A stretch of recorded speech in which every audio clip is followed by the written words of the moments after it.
Esse é o seu ponto de partida de sexta-feira comigo, Yasmin Reston, e com Pedro Doria. O que você vai aprontar comigo hoje, né, Yasmin? Eu sou boazinha às vezes, vai. Às vezes é, às vezes é.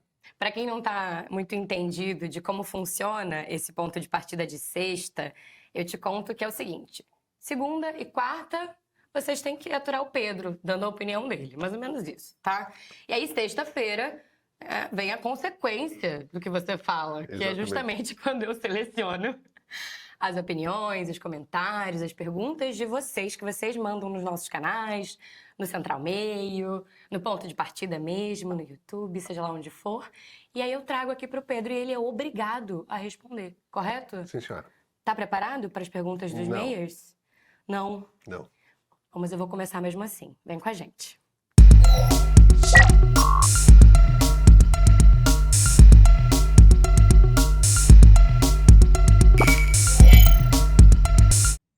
A gente vai começar com o assunto do ponto de partida de quarta-feira, em que você trouxe uma frase forte sobre o Donald Trump, um tirano. A gente Isso. pode adjetivar ele dessa maneira? Podemos. Podemos? Podemos. Isso me lembrou, inclusive, na descrição, eu estava lendo o seu texto, e você falou, bom, se você observar as atitudes do Trump, fica óbvio que, de fato, ele é um tirano.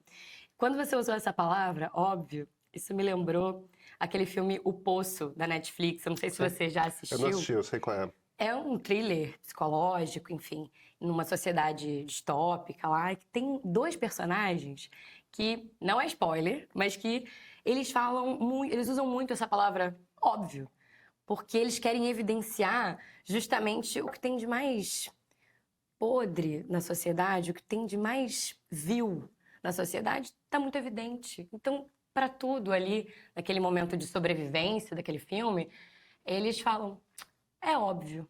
Então, acabou me lembrando muito quando você trouxe essa palavra. Mas aí, já trazendo uma reflexão, eu vou pegar aqui o comentário do... Esse arroba é ótimo.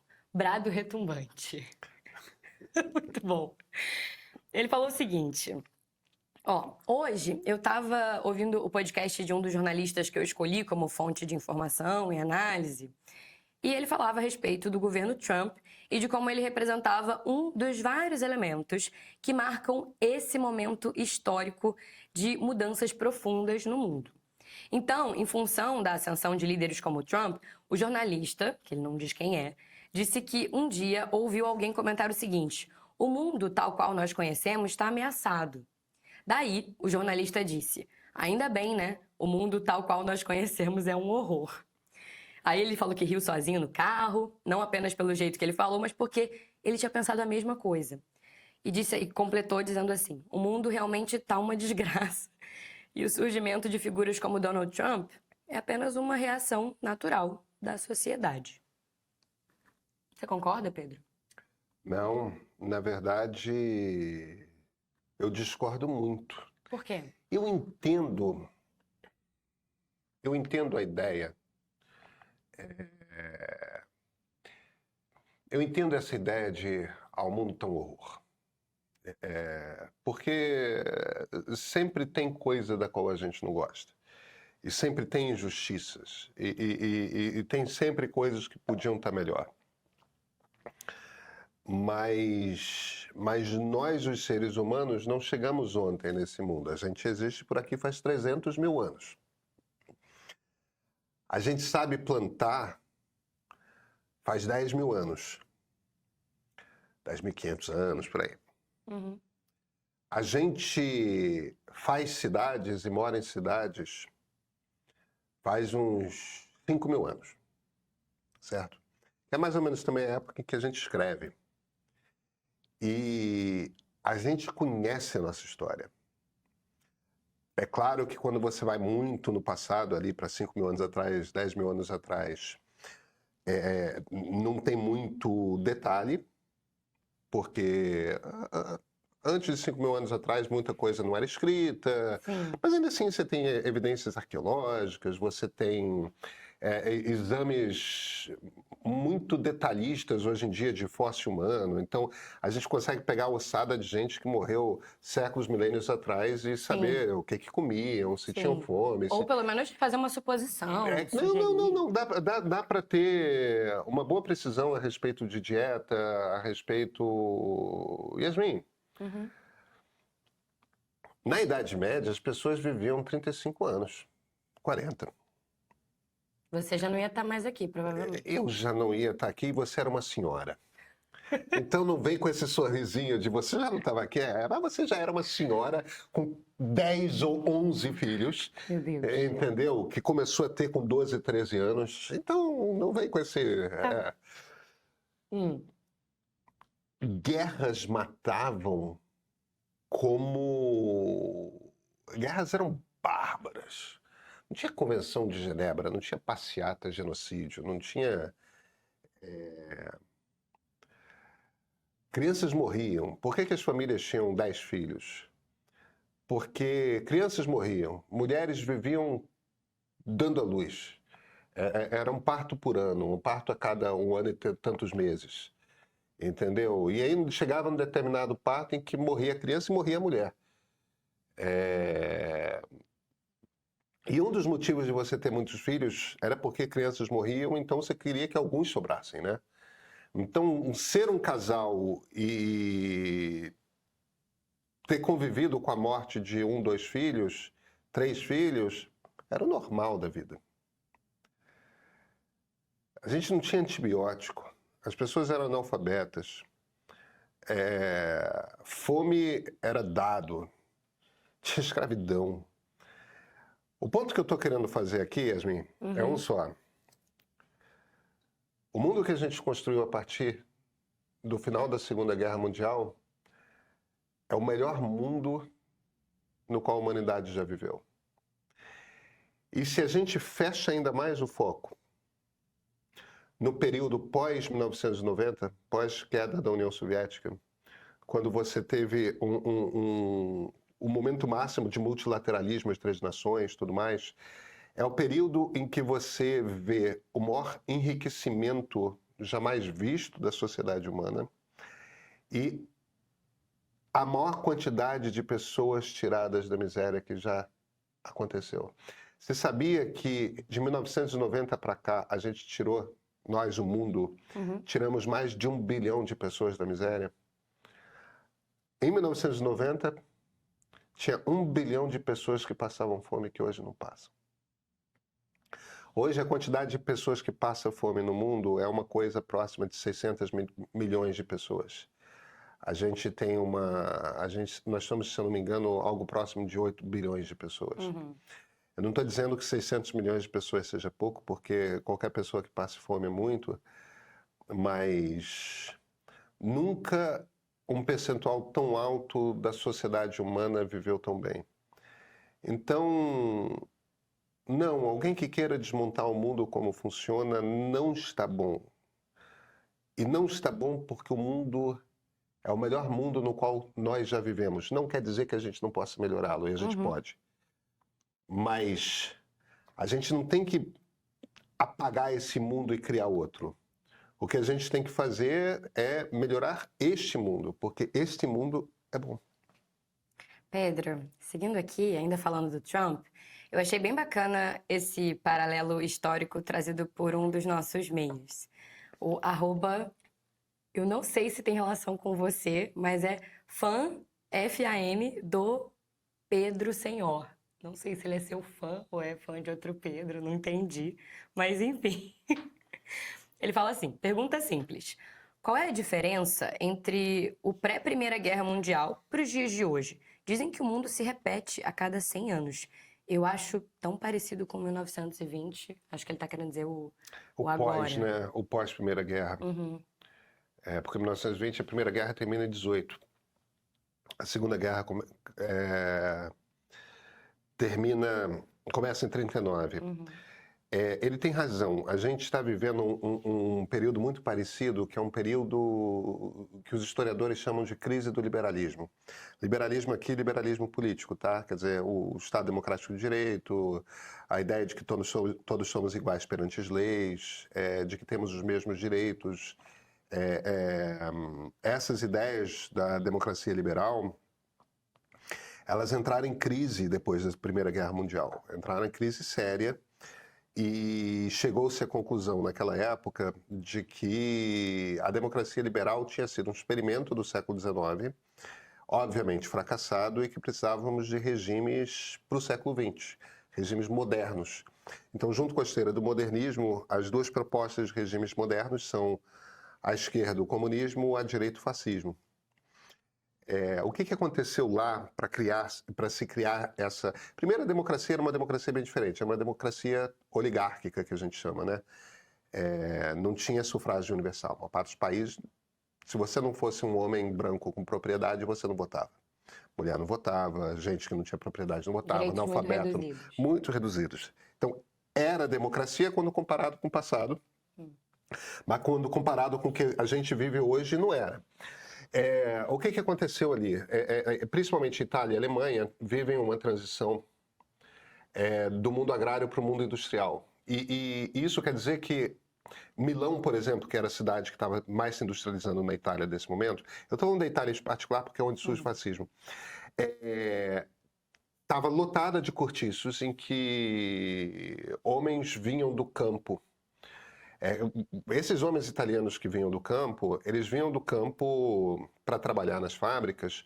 O pai, o avô, o bisavô, o trisavô, o tetravô, o quinto avô, todo mundo tinha sempre sido gente de trabalhar numa fazenda, numa casinha ali na fazenda, que era uma casinha com bastante espaço, tudo mais, tal.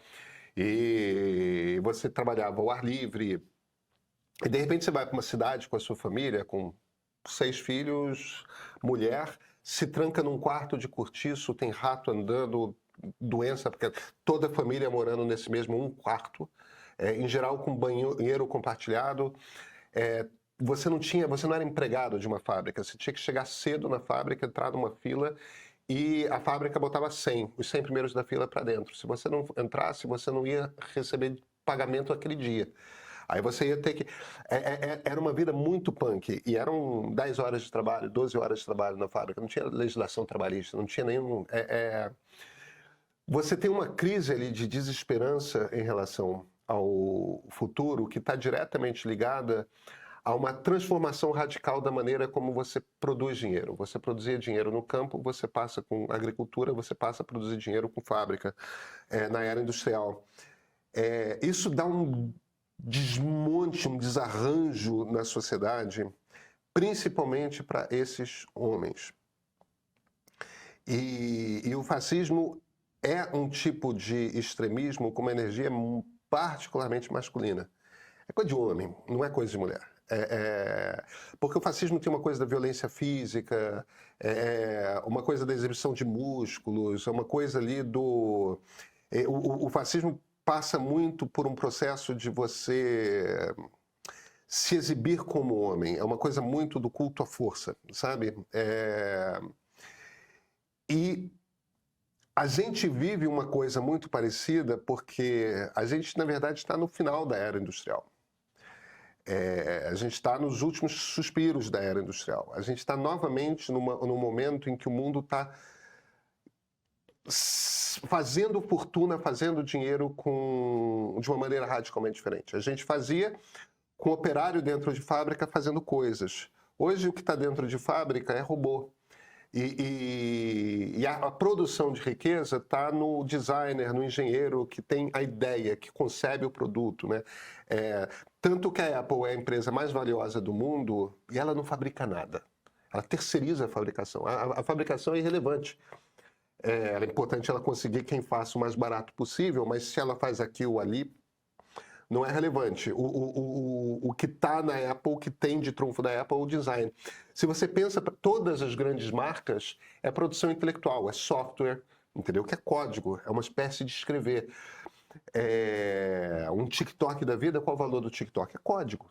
É coisa que poucos engenheiros fazem, não é Não é uma coisa de legiões. Então, novamente, a gente tem uma quantidade imensa de homens jovens com educação de nível médio, sem esperança no futuro, sem expectativa de trabalho, sem algum tipo de perspectiva de que terão uma maneira digna de conseguir o seu sustento.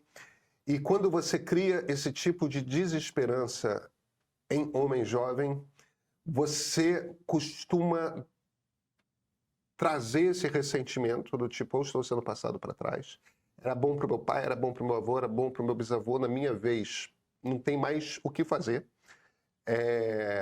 Quando você mistura esse desespero com esse ressentimento, o cara precisa ir buscar amor próprio de alguma forma. E o amor próprio vem nessa forma da reafirmação dessa coisa masculina, né? A força, eu sou homem, eu sou... Isso é uma energia fascista. Sou valoroso, de alguma maneira. Eu acho que a gente tem que ter muito cuidado, porque é fundamental a gente ter empatia pelo lugar que esses caras estão. E entender que, ainda mais quando você não consegue dar conta de compreender o fenômeno que está acontecendo no mundo, porque os caras não entendem como é que é o processo de globalização, os caras não entendem a transformação da era industrial para a era digital. Os caras não compreendem... Tem um monte de coisa, o fenômeno todo é um troço super complexo. O que o cara compreende com muita clareza é que o valor que a sociedade dá para ele, principalmente no ambiente que ele vive, está diretamente ligado à capacidade que ele tem de sustentar a família. E quanto menor a condição que esse sujeito tem de sustentar a família, quanto mais horas ele tem que trabalhar, porque agora você se mete no Uber e você tem que trabalhar 12 horas no Uber. Você tem que trabalhar 12 horas em cima de uma moto fazendo entrega, para ir ganhando de 3 em 3 reais, 4 em 4 reais por entrega, numa moto de entrega, entendeu? 20 minutos você fez 5 reais. Você faz no fim do mês mais de R$1.000? Faz, entendeu? Mas é de sábado a sábado. Muitas horas todo dia, entende? É uma vida muito dura, e muito suada. E esse tipo de ressentimento em quantidade de homens gera Pablo Marçal, entende? Gera essa coisa que é o do, sabe, gera esse culto à força ao masculino que desemboca em coisas como o trumpismo, como o bolsonarismo e tudo mais. Enquanto a gente não conseguir entender que a gente precisa focar nesses homens e encontrar políticas públicas e maneiras de melhorar a vida desses caras, a gente vai ter essa bomba relógio na sociedade. Eu acho que ele tem toda a razão. Tem uma semelhança, sim, com o que aconteceu nos anos 20. Agora, deixa eu te fazer uma provocação, aí pegando aquela primeira pergunta, enfim, comentário do Brado Retumbante, do @Brado Retumbante. Se a gente está vivendo esse sucateamento de muitas profissões, enfim, dos direitos trabalhistas tão arduamente conquistados, esse mundo que era muito ruim e que melhorou muito em muitos aspectos, será que, de certa maneira, assim, você falou, a gente está saindo de um processo de desindustrialização, aliás, perdão, saindo da era industrial, e Donald Trump está querendo trazer as fábricas de volta, enfim...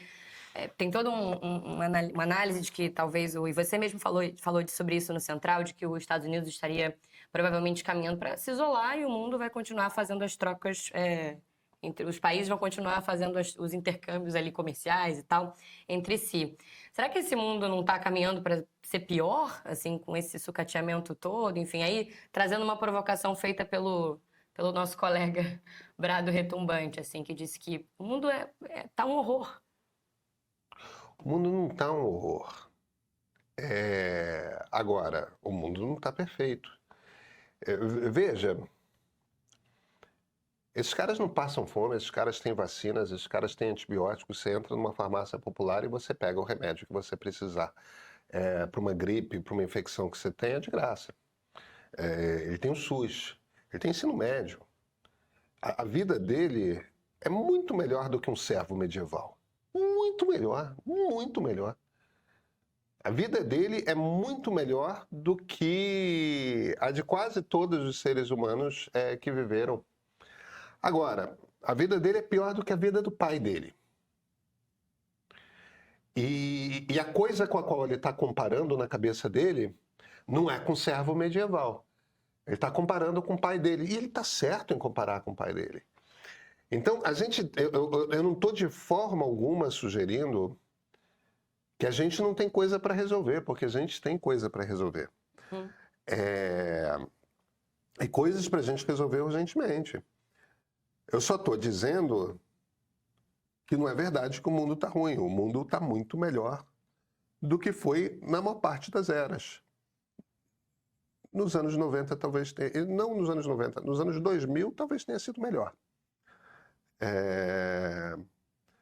Mas dá para voltar para aquilo. E não é muito difícil. Mas, enfim. Agora, você sabe que eu esbarrei num artigo de opinião do... Deixa eu só olhar para não errar o nome. Do Jamel Bouhier, que é um comentarista de opinião mais progressista do The New York Times.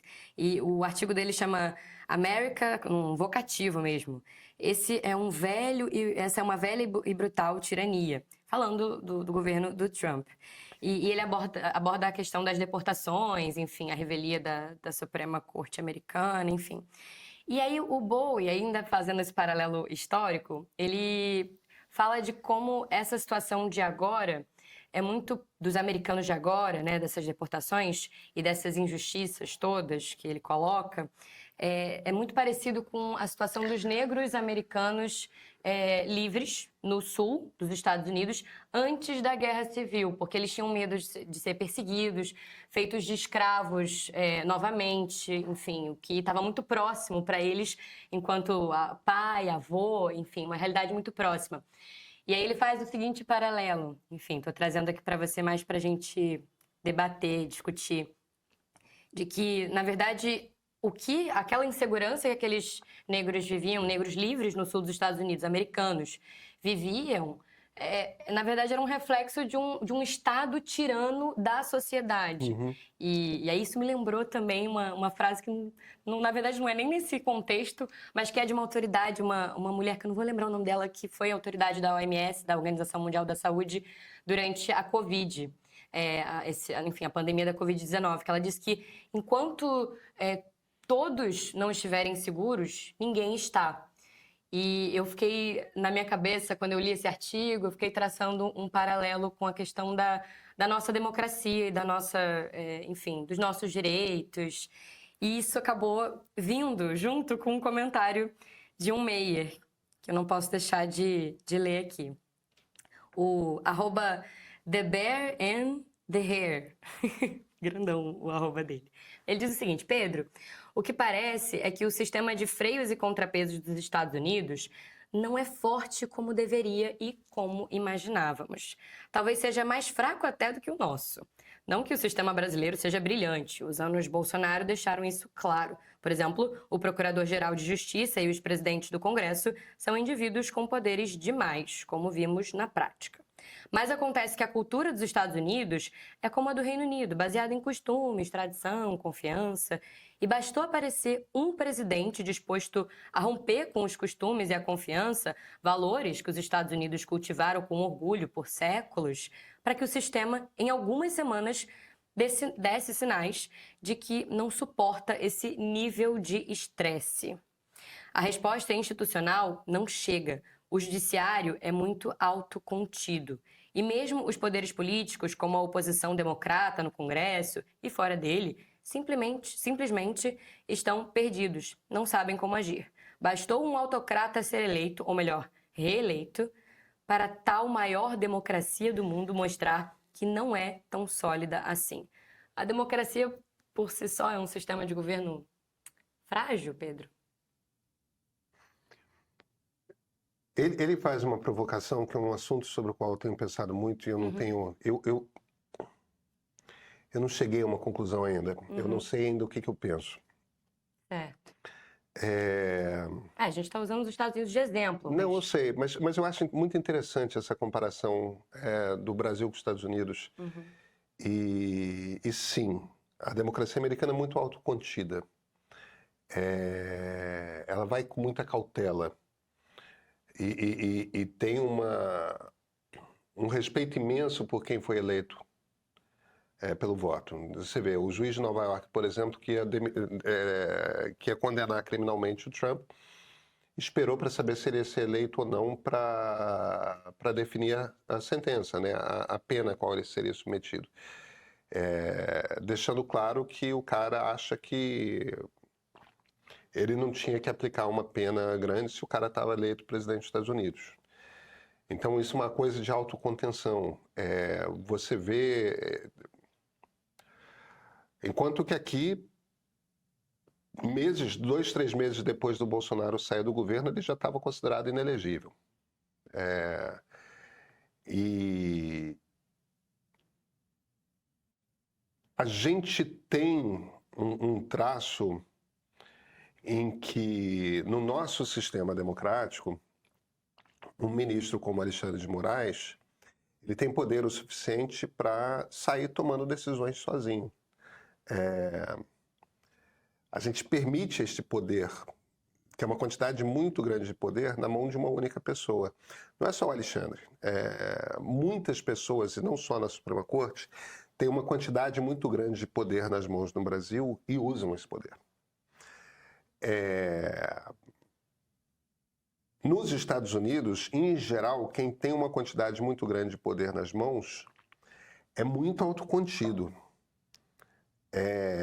Usa com muita cautela poder. Agora, se você vai para o livro texto de democracia, uma das coisas mais importantes, um dos itens mais relevantes para você medir a maturidade de uma democracia é a capacidade de ver que é um sistema no qual as pessoas que têm muito poder se contêm no uso desse poder. Embora o tenham, usam com muita parcimônia. Isso é uma democracia madura no livro texto ali de teoria democrática. A gente não tem uma democracia madura, os Estados Unidos têm. Pegando esse paralelo. Tipo, a maneira como a gente compreende democracia, como a teoria política compreende democracia. A teoria política liberal, né? Claro que alguma teoria política mais autocrática não vai ver desse jeito, mas a liberal, de novo, sempre liberalismo no sentido político, né? Vê a autocontenção como um elemento fundamental. Mas aí o que acontece?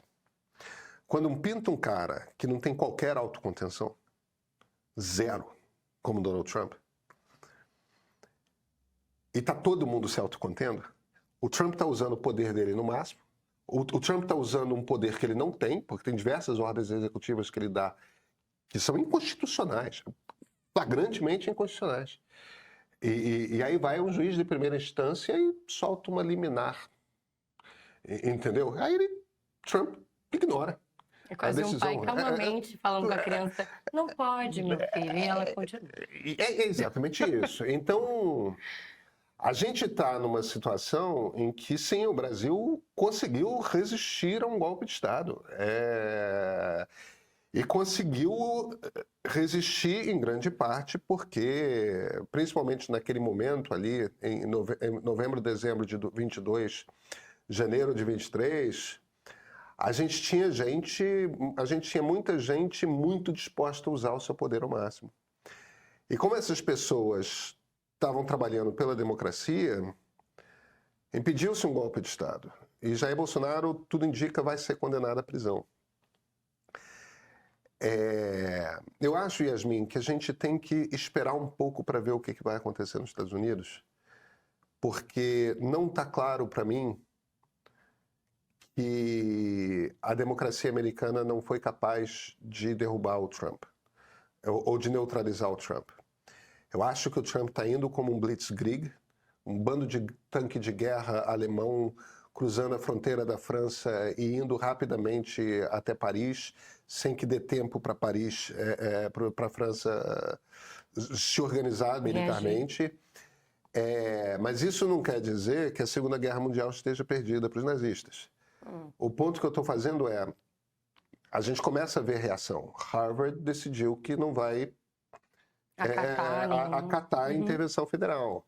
Começa a ter escritório de advocacia que, em vez de assinar rapidamente um acordo com ele, vai lá, não, para um instantinho, vamos questionar. Quer dizer, você começa a ver algum tipo de movimento. Muitos dos democratas acham que ele vai se queimar por conta própria. Então, por isso que não estão falando. Outros estão falando. Eu acho que a história não está contada, mas depois desse período de crise democrática, eu tenho a impressão que a gente vai ter que voltar para os livros de teoria política e repensar como é que uma democracia se organiza. É por isso que você ainda não tem opinião formada? Eu não tenho opinião formada, entre outros motivos, porque eu acho que a gente não sabe ainda se os Estados Unidos vai ser capaz de se defender ou não. Esperar mais um pouco, né? A gente não tem escolha, né? Bom, saindo lá dos Estados Unidos, da terra do Tio Sam, e voltando aqui para os trópicos, Pedro, no ponto de partida de segunda-feira, você trouxe a questão polêmica da cassação do Glauber Braga, deputado do PSOL do Rio de Janeiro. E ontem ele completou, inclusive, uma semana de greve de fome em protesto. E a Lu Tocchini fez o seguinte comentário sobre o vídeo. Ela perguntou o seguinte: você pode fazer a correlação com a cassação do Arthur Duval, que foi oficialmente cassado por falas machistas? Ele errou, mas por que ele merecia ser cassado e o Glauber não? Porque o Glauber é alinhado... eu acho que ela quis fazer uma provocação para você. O Glauber não, porque o Glauber é alinhado com a sua ideologia? Eu sou liberal. O PSOL certamente não é o meu partido dos sonhos. Não é o partido do coração, né, Pedro? Não. É isso que eu já estava sabendo. Não que exista um partido do coração, infelizmente, mas certamente não é o PSOL. E eu acho que essa moça não assistiu o meu vídeo. Porque eu acho que o Glauber Braga tem que ser cassado. Eu acho que um deputado que expulsa qualquer cidadão brasileiro de dentro do Congresso Nacional não tem que ser deputado. O Congresso é a casa do povo. E deputado tem que ter domínio da arte do debate, da capacidade de conversar com as pessoas e com pessoas que discordam. O trabalho de deputado é conversar com outros deputados de quem ele discorda e chegar a acordos. É para isso que o deputado serve. Então... agora, eu acho que as pessoas da direita não sabem por que Arthur Duval foi cassado. Primeiro, ele não fez comentários machistas. Ele pegou uma grana que ele coletou via MBL, foi para a Ucrânia prestar ajuda humanitária e, perante mulheres refugiadas de guerra, falou que aquelas mulheres eram fáceis porque eram pobres.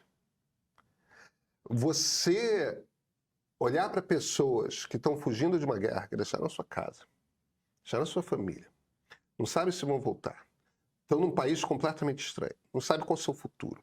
É uma das circunstâncias de desespero humano mais... Dá para imaginar coisas piores? Claro. Tem o Holocausto, tem fome na África, tem guerras civis sanguinárias acontecendo hoje na África, mas você está numa fila de refugiado de guerra. Cara, essa é uma das posições de maior fragilidade que você pode estar. Aí o cara olha para essas mulheres e fala: são fáceis porque são pobres? Tipo... olhando para essas mulheres, entende? Na frente delas, ali, a sua capacidade de empatia é zero, né, Yasmin? A sua capacidade de perceber sofrimento humano na sua frente é zero, né? O machismo ali é o de menos.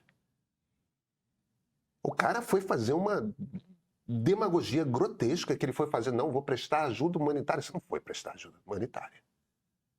estava pensando em outras coisas. Entende? Agora, ele é do MBL. O que o MBL faz? Que, aliás, tem muito a ver com a história do Glauber Braga, porque o Glauber Braga estava sendo provocado por um garoto do MBL. O que o MBL faz?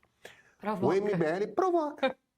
Provoca até irritar, provoca até conseguir o estouro, provoca até levar uma porrada e filmar. O que o MBL faz é tratar todo mundo como inimigo. Aí ele chega na Alesp, na Assembleia Legislativa de São Paulo, e todos os deputados ele está condenando o tempo todo, porque são corruptos, porque são isso, porque são aquilo. Talvez até sejam. Mas o ponto é, ele faz política de um jeito em que ele não constrói um único amigo, um único parceiro. Em que ele não se aproxima de ninguém, ele não faz conexões, que é o que deputado tem que fazer, tá? Aí, comete um erro grotesco desses, eu estou chamando de erro porque eu estou sendo gentil, entendeu?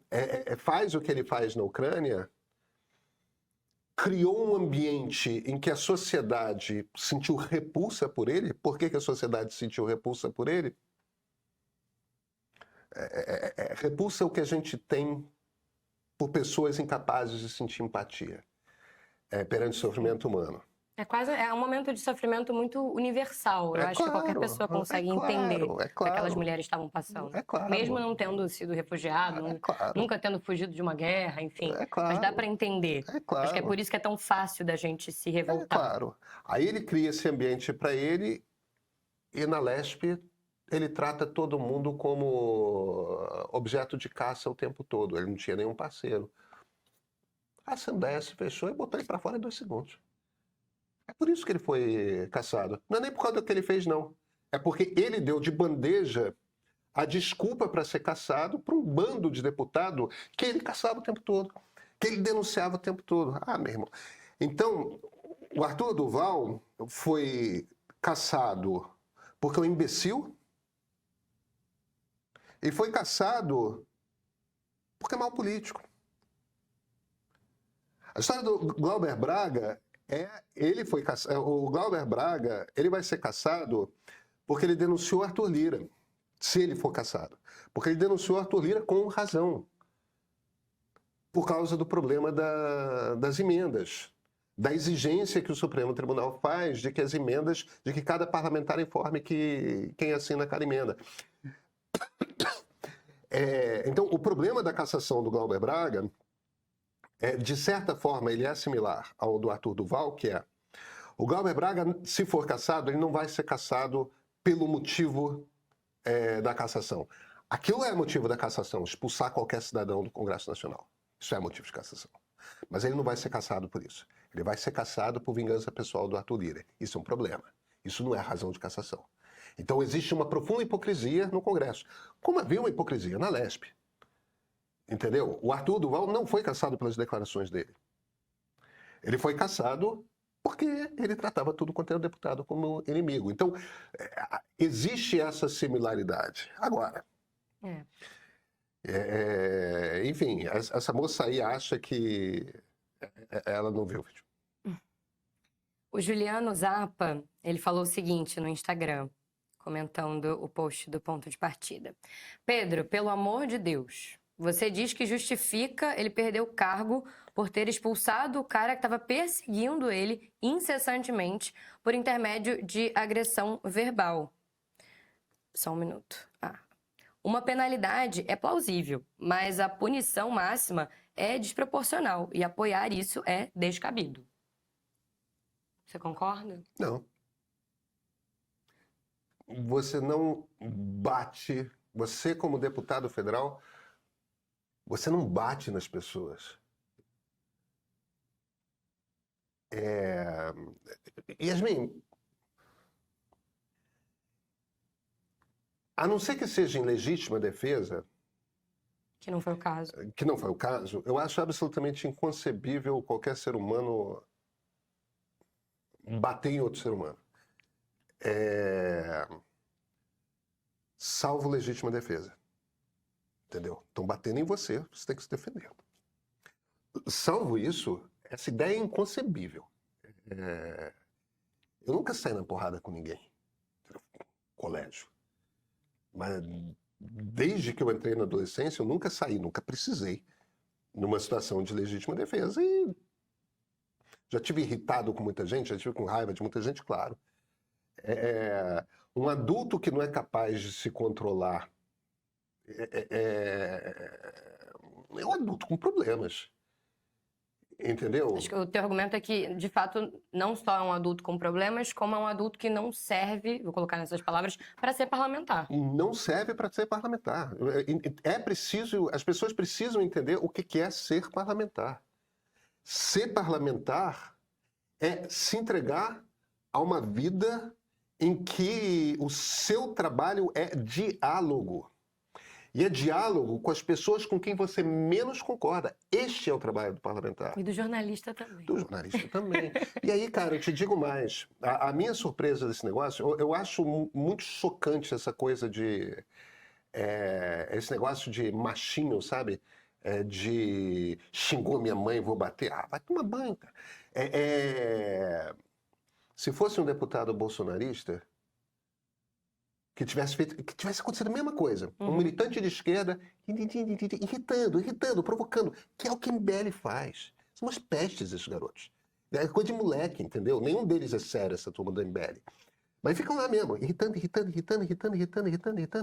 E vai lá e pega no ponto... Eles procuram o calo.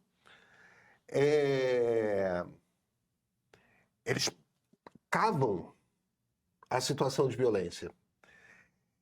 Se você é um político e não sabe lidar com isso, você não serve para essa profissão. Se fosse alguém de esquerda, um militante de esquerda, fazendo a mesma coisa que o MBL faz, e um bolsonarista saísse na porrada e expulsasse da Câmara dos Deputados, estava toda a esquerda junta. Não tem que tolerar anistia, não, isso e aquilo. Entende? Mas eu volto à coisa. A cassação... se vier, vai ser uma cassação hipócrita. Porque não é por isso que eles estão caçando o Glauber Braga, porque eles jamais caçaram um parlamentar por agressão dentro do Congresso. Nunca fizeram isso. Eles vão fazer por causa do Arthur Lira. Vai ser uma cassação profundamente hipócrita. Não quer dizer que a razão oficial esteja errada, porque não está. Mas não é por isso que ele vai ser cassado. Então, a gente tem que ver a realidade pelo que ela é. Entendeu? A Câmara nunca fez isso. Agora, não serve para parlamentar.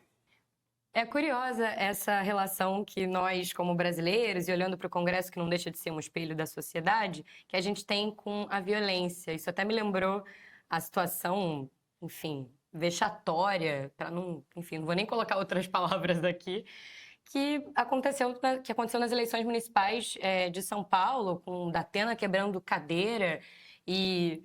enfim, a maneira como a gente se coloca diante disso, como isso vira meme e, enfim, a gente espera muitas vezes, enquanto jornalista, que isso derrube um candidato. Enfim, e essa situação que você trouxe de uma cassação que, na verdade, ela acaba sendo um subterfúgio ali, né? O motivo dela, na verdade, é distorcido. Na verdade, é sobre outra coisa. E nesse jogo político, eu acho que isso acaba confundindo muito quem acompanha. Enfim, eu queria que você, se possível, pudesse trazer talvez uma orientação, assim como jornalista, para quem vê esses embates, porque eu percebi muito isso nos questionamentos desse vídeo sobre o Glauber Braga, sobre a cassação dele, que ficou muito polêmico, porque muita gente não entendeu se você estava apoiando ou não, e eu acho que às vezes isso... eu fiquei na dúvida, na verdade, se houve uma confusão mesmo, talvez no seu argumento, não sei, ou se na análise das pessoas, não entendendo esse pano de fundo, isso ficou estranho. Como é que a gente pode acompanhar melhor esse tipo de acontecimento, esses fatos? Eu acho que o primeiro problema que tem ali nos comentários é o seguinte. As pessoas se posicionam cada vez menos por princípios e cada vez mais por tribo.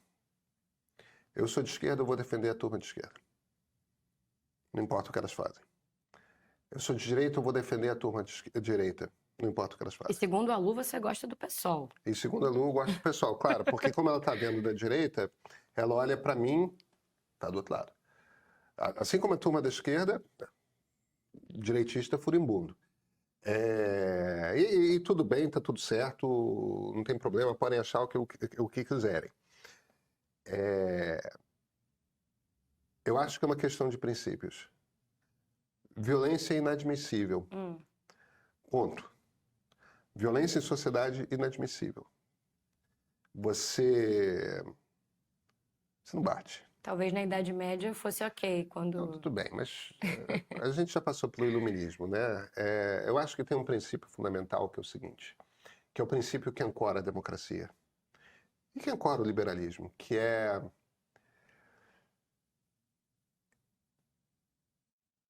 a ideia de que a partir do momento que você é um ser humano, você entende onde estão as suas angústias. Você sabe que se não te permitem que você vá para onde você quiser, que você passeie, que você caminhe, aquilo piora muito a sua vida. É cerceamento de liberdade, é o direito de ir e vir.